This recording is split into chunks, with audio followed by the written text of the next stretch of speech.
Peace. This is about the non-existing Hittite Empire. The first suggestion of the Hittites' presence in the central Anatolia during the Middle Bronze Age is an occurrence in the Cuppellate tablets of the Indo-European personal names and the correspondence of the Assyrian merchants and local rulers of central Anatolia. The land Hatti. Hatti was H-A-T-T-I. You can look this up on realhistory.com. Whose non-Indo-European language is known as Hattian or Kattian or Hattic or Kattic.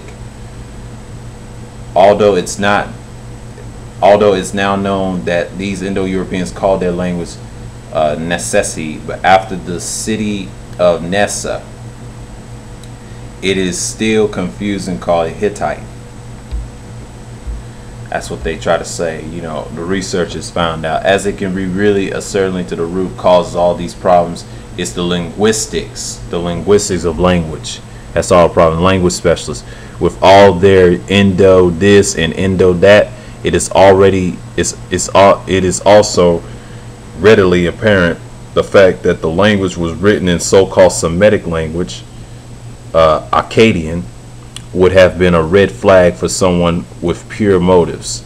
See Sumer 3 for Akkadian. Click. But the fact is, there's no such thing as an Indo-European people, and save for the Indians of northern India, they say, who are mixed with Dravidian, blah blah blah. That's what they try to say. But the fact that the people speak a similar language is indicator of genetic ethnic affinity. Britain is a small country, yet because of its prior empire, millions of people around the world speak English, all the while having no genetic or ethnic affinity with the British. It is also apparent that these crude artifacts, mostly identifiable, and could have been done by anyone at any time. And like you see in the picture I got up here, and it says the supposed relief and an ancient Hittite king, always shown in poor detail, and actually a modern plaster fake. So they show you the real one or a fake, but the Hattin king is the other one. They show you the fake one. That's what I found about the existing Hittite. They saying it's a fake. You can go look this up on realhistory.com. But besides the site to the other Indo-European dialects were found in Anatolia, Luwan or Luvuan, spoken by immigrants into southwest Anatolia late in the early Bronze Age, and later written with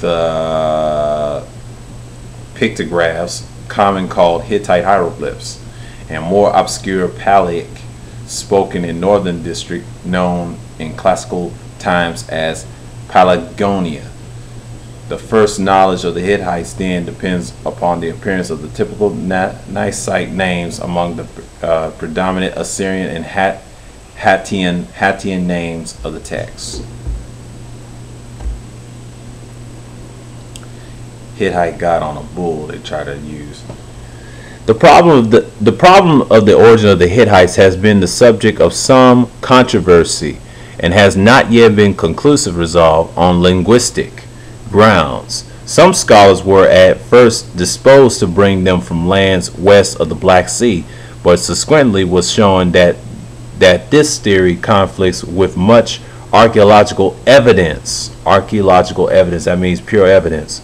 One authority argues for that arrival in the Anatolia from the northeast, basing his theory on the burning or desertion during the 20th century BCE of the line of settlements represent the approaches to Cappadocia and from that direction. The evidence from the cities near the Kizil and Hazil rivers in Cappadocia, however, does not support this picture of invading army destroying settlements and its path and evicting their inhabitants. But the impression is rather one of the peaceful penetrations leading to by degrees of monopoly political power from their first appearance among the indigenous Anatolians, and the Hittites seem to have mingled freely, while the more flexible Nicite language gradually replacing the Hattian. It has been argued that Anatolia was the original homeland of the Indo-Europeans, that they gradually spread east and west after 7000 BCE, carrying with them not only their language but also their invention of agriculture. They are, however, good grounds for rejecting this theory. So I've seen some pictures, and these people say there's no existing Hittite, and I want to make this one, and I'm going to see about the Akkadian. I'm going to read that to you about Sumer. I'm going to do a video on Sumer. I might have to do one about Sumer, or the Chaldeans, whatever you want to call them, the Sumerian people, the Sumerian tablets, and show them that these were dark-skinned people. These were so-called black people. These were ancient people that were dark-skinned. They were there, and